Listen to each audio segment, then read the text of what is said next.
Lorsqu'on observe la vigne sans rien y connaître, on voit un chaos de feuilles et de grappes de raisin. Mais en vrai, une vigne est beaucoup plus intéressante, alors on va apprendre à la regarder différemment.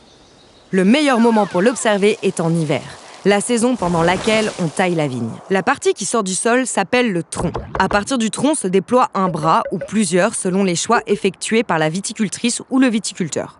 Le tronc et les bras constituent les plus vieilles parties de la plante, reconnaissables à la couleur foncée de l'écorce très épaisse. Les bourgeons sont des bosses sur le bois. On les appelle aussi des yeux.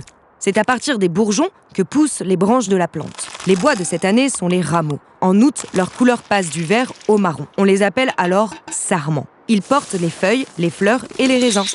Un sarment est appelé baguette quand on le choisit au moment de la taille pour porter les raisins de l'année. Quand le sarment est taillé court, on l'appelle courson. Il sert de support à la pousse de baguette pour l'année suivante.